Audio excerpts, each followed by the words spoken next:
نون league کو موجودہ انتخابات میں جس بری طرح شکست ہوئی ہے اس کی وجوہات پر نون لیگ کے اندر بحث جاری ہے۔ یہ بات سب مانتے ہیں کہ نون لیگ کو زبردستی جتوایا گیا ہے، ورنہ وہ کاف لیگ کی سطح کی سیاسی جماعت بن چکی ہے۔ اب تک نون لیگ کے اندرونی حلقے اپنی جماعت کو مقبول بنانے کے لیے جن تجاویز پر غور کر رہے ہیں وہ سب بیکار ہیں۔ اس جماعت کی ناکامی کی سب سے بڑی وجہ ایک ہے جسے دور کرنے پر وہ تیار نہیں ہے، اور اس کے بغیر یہ جماعت کبھی بھی مقبولیت حاصل نہیں کر سکتی۔ آئیے اس ایک وجہ کو تلاش کرتے ہیں۔ موروثی سیاست برصغیر کی سیاسی تاریخ کی ایک بڑی حقیقت ہے۔ اس خطے میں کسی مخصوص گھرانے میں پیدائش کا اتفاقی حادثہ بہت سو کو کروڑوں عوام کا حکمران بناتا رہا ہے۔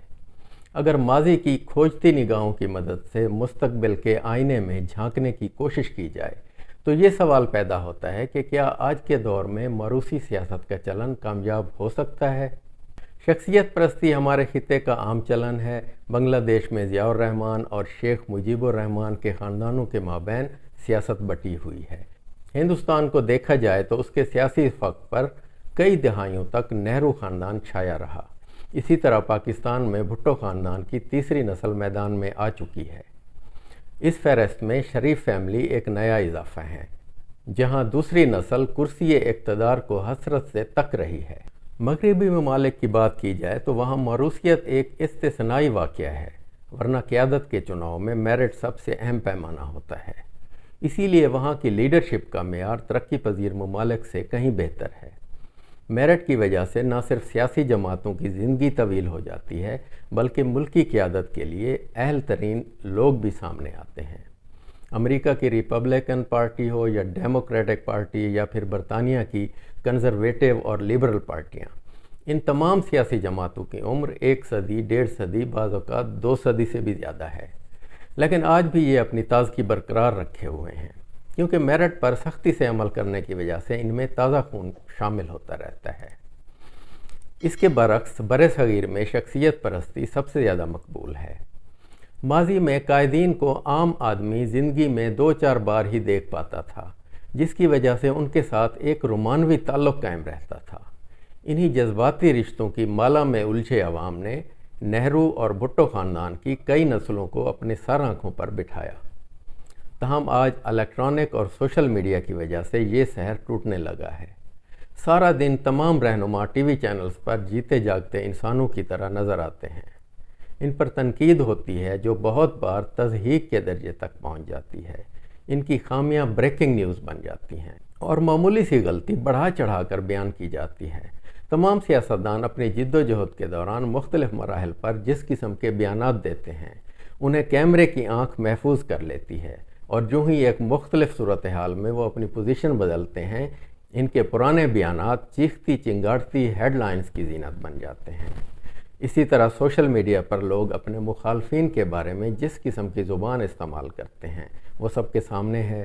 ان کی تصاویر فوٹوشاپ کی جاتی ہیں، ویڈیوز کو سیاق و سباق سے کاٹ کر پیش کیا جاتا ہے، اور ان کے حقیقی اور مفروضہ سکینڈل روز وائرل ہوتے ہیں۔ اس تمام تر شور شرابے کی وجہ سے اب ان قائدین کو عوام اپنے تخیل کی مبالغہ آمیز آنکھوں سے نہیں دیکھتے، جس کی وجہ سے وہ جذباتی رشتہ قائم نہیں ہو پاتا جو ماضی میں کئی نسلوں تک چلتا تھا۔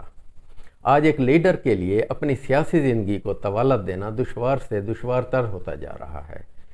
موروثیت کے رستے سیاسی قیادت کا حصول اور بھی مشکل ہو چکا ہے۔ مستقبل میں ہمارے خطے میں بھی مغربی ممالک کی طرح قیادت کو اپنی اولاد کو منتقل کرنے کی روایت ختم ہو جائے گی۔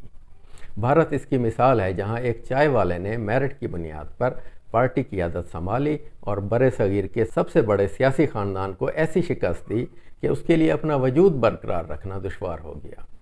اگر مسلم لیگ نون کو دیکھا جائے تو اس میں بھی موروثی سیاست مشکل سے مشکل تر ہوتی جا رہی ہے۔ ایک ایسے خطے میں جہاں قائدین کی 3 نسلوں نے آسانی سے حکمرانی کے مزے چکھے ہوئے ہیں، وہاں مریم نواز کے لیے اپنے والد کی سیاسی میراث کا حصول ایک خواب بنتا جا رہا ہے۔